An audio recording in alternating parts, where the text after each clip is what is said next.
السلام عليكم أحبائي الكرام. اليوم جبت لكم واحد الفقاسة بالنسبة للناس المبتدئين، الناس اللي كيقلبوا على الفقاسة بحال المبتدئين المساكن اللي كيشريو فقاسة بواحد المبالغ كبيرة بزاف، وفي الاخر ما كيصدق لهمش المشروع وكيولي كيرجعوا في الفلوس ويرجعوا حتى في الفلوس ديال البيض وديال بزاف الحوايج اللي كيرجعوا فيهم. انا اليوم كنقترح على المبتدئين، ماشي الناس اللي تبارك الله اللي مجهزين، ناس مبتدئين، ناس مبتدئين. هذه الفقاسة ها هي عباره عن علبه بلاستيك كيف كتشوفوا بيدو كنسميوه. وعندنا هنايا هاد جوج اناءات قرايطه هما كنصنعوا منهم فقاسه بطريقه بسيطه وغير مكلفه. اللي فيها سميتو هو هاد الكونترول ديال الحراره، هو اللي كنشريو ليها. وعندنا هاد الترانسفور ها هو، وكتطلع هائله كي كتشوفوا. ها هي فقاسنا داخل فيها البيض في الداخل ديالها، كندخلو هنا البيض، شفتوا البيض ديالها راه هو، وهنا كنسدو عليها، كندخلو باش نسدو عليها. وعندنا هاد العنب هذا، هنا كنخويو الماء، كنديرو منو الماء ودايرين واحد الشبكه لداخل اللي هازه لينا على البيض باش البيض ديالنا ما يوصلناش الماء، باش الرطوبه تكون تدور من التحت ومن الفوق. الا بغيتو هاد الفقاسه هادي غادي ان شاء الله تتابعوني وتشوفوا الفقاسه ان شاء الله طالعه بسيطه بالنسبه للناس المبتدئين، والله يوفقكم. وغادي ان شاء الله نشرح لكم بزاف الناس المبتدئين باش ما تطيحوش في الاغلاط اللي كنت طحت فيهم انا قبل وكيطيحوا فيهم بزاف الناس، لانهم كيشريو الفقاسه وكيشريو البيض كميه كبيره وفي الاخر ما كيخرج ليهمش وكيصدقوا مساخن كيضيعوا، وحتى من المشروع ما بقاش يستمروا في المشروع ديالهم. انا ان شاء الله غادي نبقى غادي معكم درجه درجه، بشويه بشويه. ان شاء الله في الفيديو الثاني غادي ان شاء الله نشرح لكم كيفاش انكم تمشاو بشويه بشويه حتى ان شاء الله توقفوا على رجليكم. ونتمنى لكم ان شاء الله التيسير والنجاح. تابعوا معايا باش تشوفوا هذه الفقاسه هذه الا بغيتوا تقادوها ان شاء الله. الله يوفقكم. لصنع هذه الفقاسه هذه كنحتاجوا واحد القاروره، هنا عندي انا 6 لتر. كنحتاجوا هاد القاروره الصغار كتشوفوا، وعندنا هذا المحول 12 فولت، ها هو كيعيش هو 12 فولت. وعندنا هاد كونترول ديال الحراره ومروحه الحاسوب حتى هي 12 فولت. عندنا هذا بولا او لمبه كي كيسميوها البعض. صافي هادشي اللي كنحتاجو. عندنا نحتاجو قلم، ونحتاجو هذا السيركل هذا. نوريكم الطريقه على بركه الله. كناخذوا هاد القاروره هادي،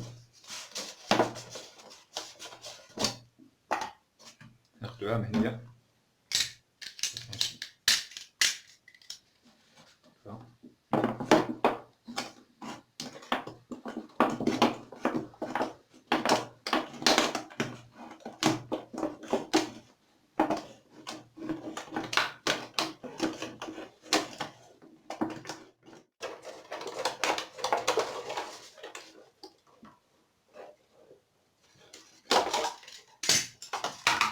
كتشوفوا كناخذوها هنايا، غنصلحوها بالمقص.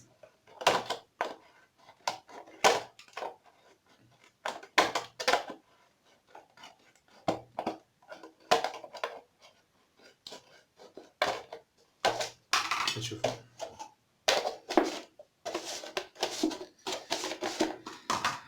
كنربطو العلبة، كنحطو هكا، نهزو الأقياس.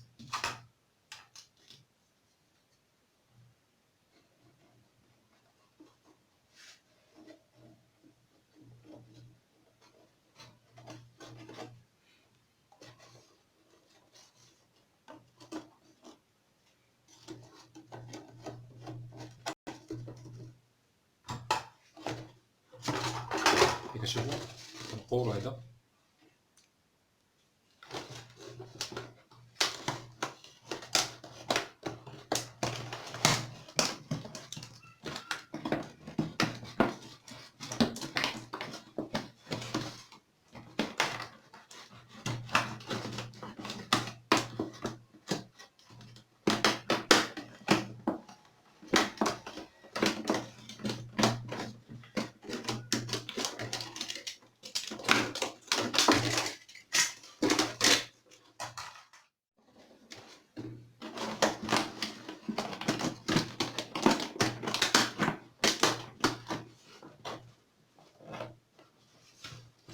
تشوفوا العلبه ديالنا دخلت هنا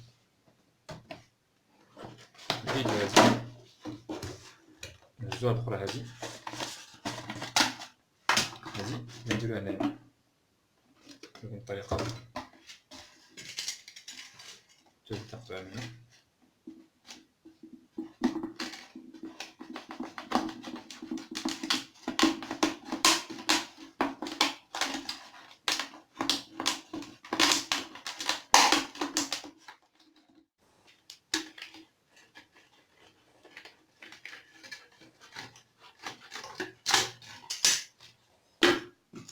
كتشوفوا كنسلطوها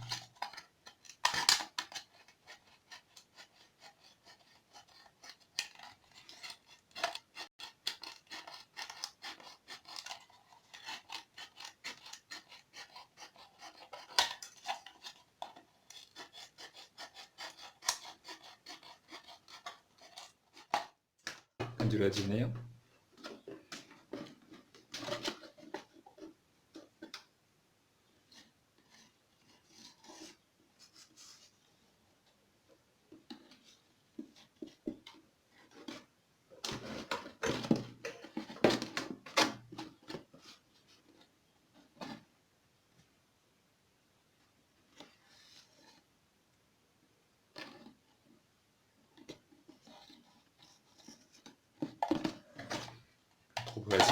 كنضربو هادي كي كتشوفوا كنديرو هادي هنا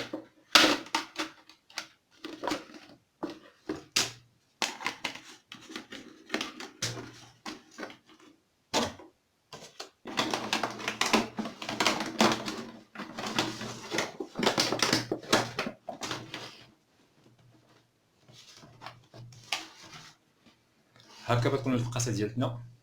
غادي ندير لكم طريقه باش نركبوا المروحه ونركبوا الكونترول ديال الحراره ولامبه هنايا ولا لابولا كاين سميوها.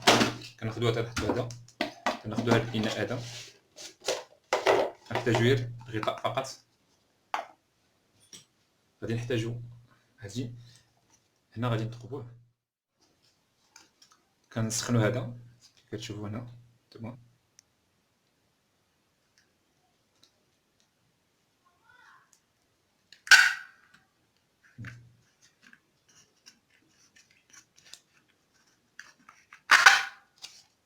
كتشوفوا شنو هذا باش نحتاجو هنايا كندخلوا هذا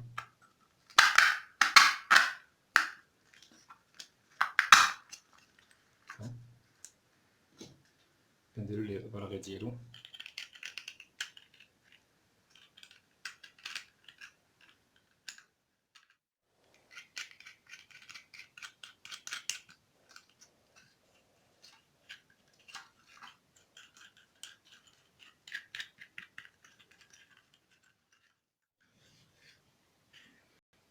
كتشوف. كناخدو هاد اللومبه هادي كندخلوها من هنايا هكا بغيناها. هذا مع فيه فيلتاج كندخلوه هنايا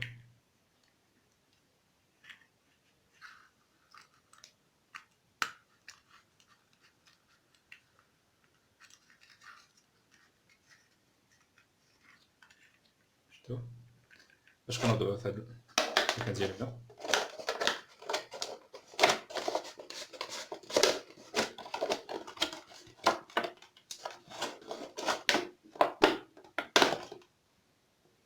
الطريقه هادي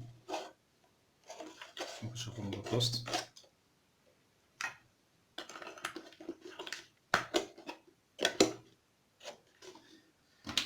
باش نوضعوها في هاد المكان هكا.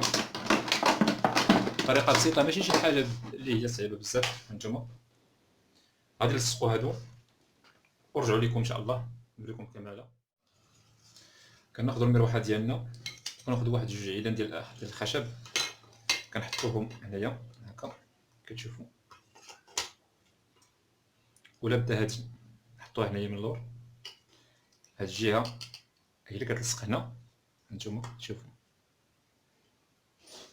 هنايا هاد البراغي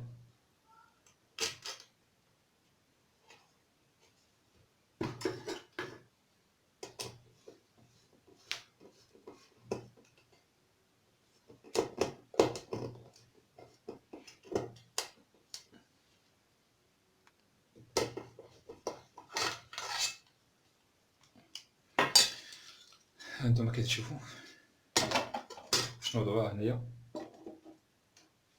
هكا العبار ديالنا، تناخدو العبار ديالنا من هنا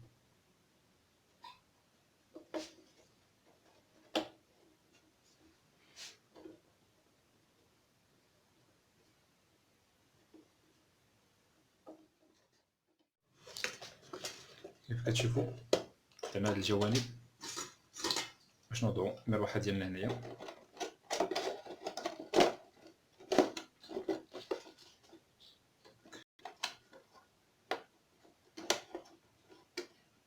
كنوضعو عليها شويه الصاقه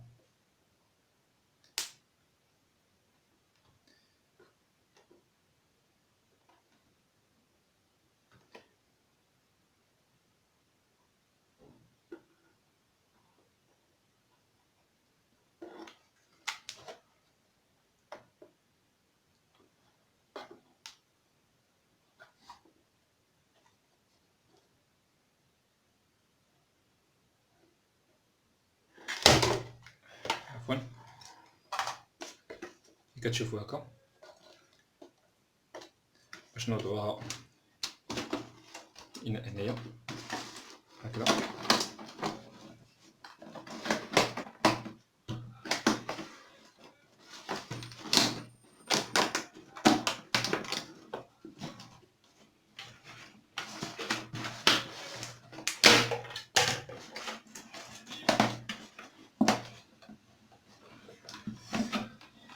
هكذا كتشوفوا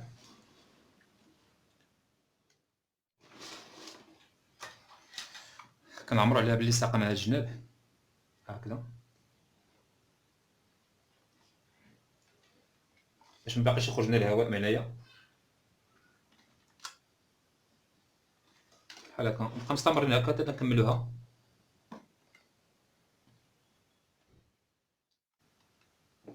كتشوفوا حنا كملنا هذه هي سقات، نعاودو نركبو الاخرى هنايا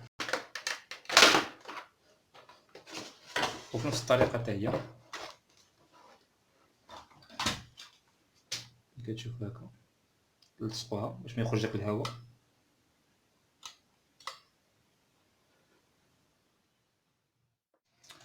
قصتنا هي وجدات. انا غادي نركب لها دوكا الكونترول، غادي نوريكم كيفاش تركبوا. هذا ديال المروحه ما هي فيها 12 فولت، نوريكم كيف تركبوا هذا الكونترول هذا ونوضعوا فيها البيض. كي كتشوفوا كنجبدوا هذه البوله هذه الطريقه اللي ركبناها باش ركبناها قبيله، وكنهزوا هذا الكونترول ديال الحراره. نوريكم الطريقه ديالته الا كيبان لكم. هنا عندك 10 و11 كنركبوا فيها ديال الحراره، انتصاب الحراره كتشوفوا. وعندنا هنايا 8 7 و8 هنا كندخلوا فيهم الضوء وكنقبطوا هاد السلك ديال هنايا ديال 7 كنصيفطوه لهاد رقم 3 هو هذا كتشوفوا كندخلوا فيه هنايا. وباش نقبطوا هذا ديال البوله كنوضعوه هنا مع هذا ديال الضوء اللي بغينا نركبوا فيه الضوء. كندخلوا واحد هنا كي كتشوفوا مع هكا، وكندخلوا الاخر حدا هنايا. اما هذا بلا نصيفطوه لهنايا جوج. هانتوما غادي نوريكم طريقه بسيطه. كنخبطوا هذا تنجمعوه مع هذا باش ما جمعتوه فيهم لا كحل ولا ازرق بحال كديروا هكا. طريقه بسيطه. هانتوما غندخلوا هنايا في 8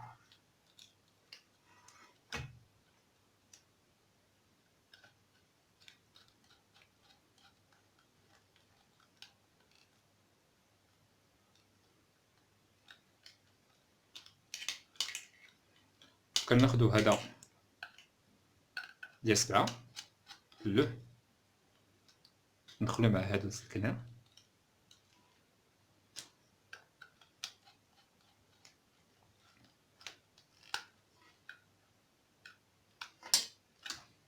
انا هذا ديال البوله كنصيفط لهذا مع ازرق الازرق ركبناه مع الازرق. هاد ديال الضو هذا خاص بالضو، وديال البولا هو هذا الابيض. كناخدو واحد كندخلوه هنايا، وهذا اللي بقى كنصيفطوه لهاد البلاصه هادي. نحلوها.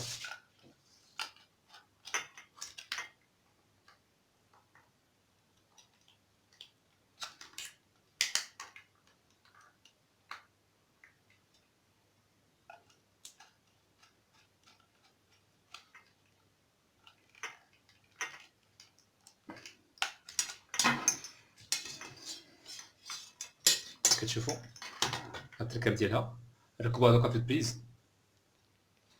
كناخدو البريز كتشوفوا ها هو.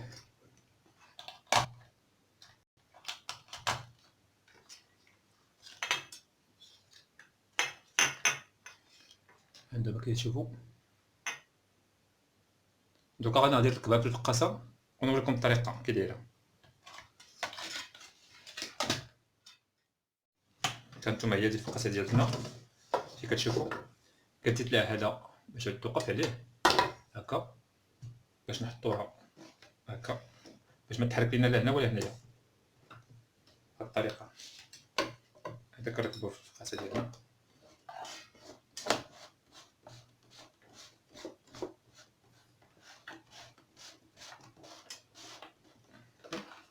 وهاد الكونترول، هاد الكونترول ديال الحراره غادي نركبوه هنايا، غادي نديروه هنا، وغادي ناخدو هذا المحول 12 فولت اللي كيبان لكم. كناخدو فيه 12 فولت، هذا هو اللي بغينا نركبوه على حساب الفرفاره. ها هو السلك ديال الفرفاره ملي ركبناه كما كتشوفوا. هادو هما السلوكه ديال الفرفاره كنركبوه هنايا.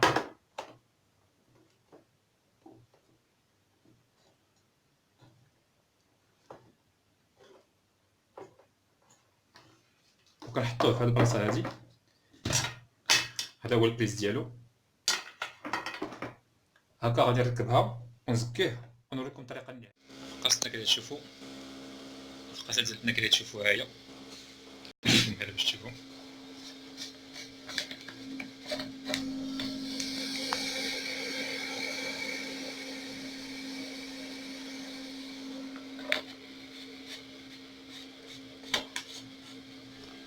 هذا هنا كندخلو منه هادشي اللي بغينا ندخلو البيض ملي نحركوه. كتشوفوا عملنا لها 3 ديال الثقوب هنا و3 في الجهه الاخرى. ها هما، ها وحده، وعملنا ليها 2 ثقوب اخرين هنا. هاهم كتشوفوا. الفقاصه ديالتنا جاهزه دروكا.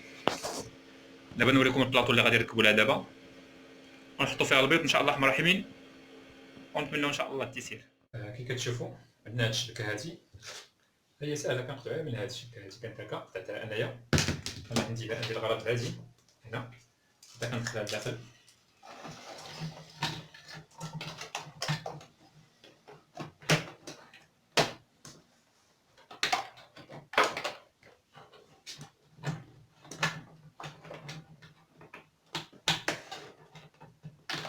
هكذا هنا على حسب لنا الشبكه باش يبقى لنا المكان الخاوي باش نحطو فيه الماء، باش البيض يكون كله ياخذ لنا الرطوبه مزيان. هنايا ها البيض ها هو عندنا كيف كتشوفوا. هنايا البيض ديالنا جبناه بالبلدي، كنوضعوه لداخل.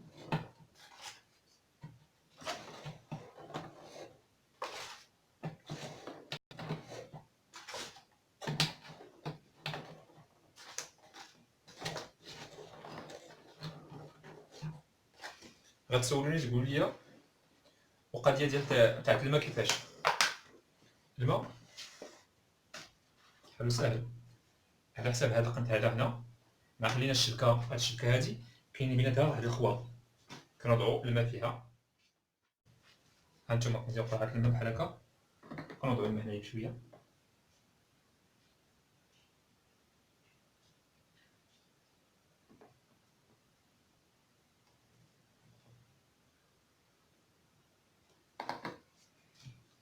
ونعاودو نسدو الغطاء من هنا نزيدو لنا هاد المية، شوف الفقاس ديالنا، وكنسدو هذا الغطاء ونشغلو الفقاسة ديالنا.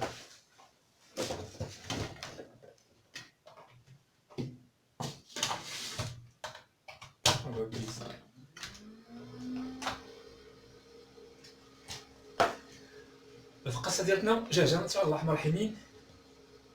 21 يوم بالصحة والسلامة.